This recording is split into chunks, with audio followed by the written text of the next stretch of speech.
I have so many questions for you. First of all, while you were in space for 5 months, okay? You made almost 100 videos. And these are really good videos. You made 100 videos, you posted pictures of Earth to Twitter, to Facebook.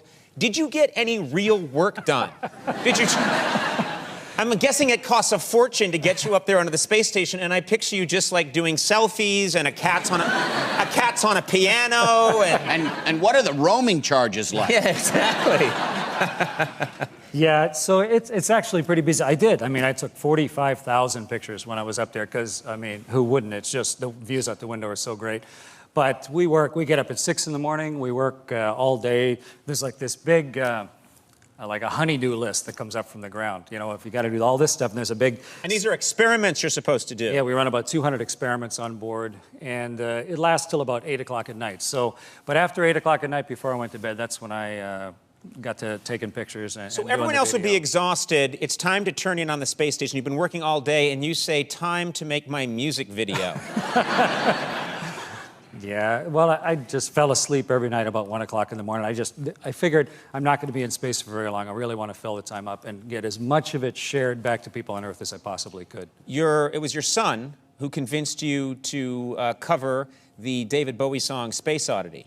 Yeah. And you didn't want to do it at first. You heard that song and you're like, I don't want to do that song. Well, if you listen to the original lyrics that Bowie wrote, the astronaut dies at the end, which is... But I made a deal with my son. So why was your son pushing his song on? Hey, Pops, the one where the astronaut croaks. Do it.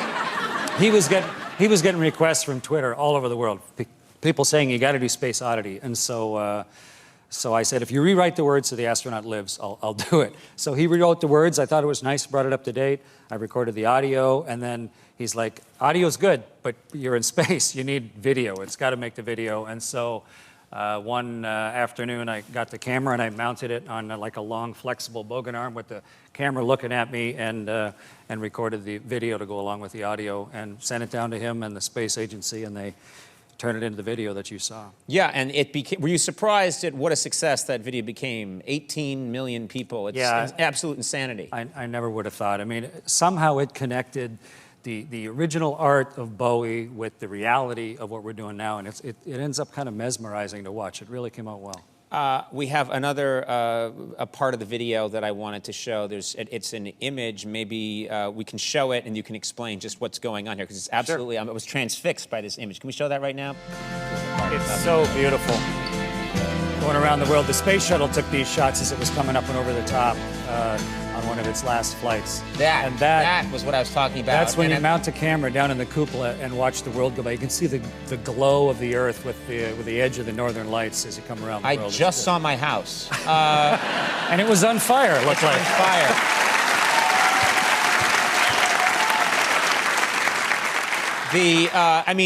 There must be so many moments where obviously this is your job, you're trained, but you're sitting there and you're watching the Earth go by. I had never quite seen that angle before, and you see the entire Earth sort of unrolling beneath you. It's got to give you a different perspective on your life. It's so beautiful. We go around the world 16 times a day. You go from one side of the U.S. to the other in about 9 or 10 minutes, and so you just get this sense of oneness of the whole thing. I went around the world about 2,500 times, so you just get a tremendous sense of everybody being in the same place. It's unavoidable after a couple months up there.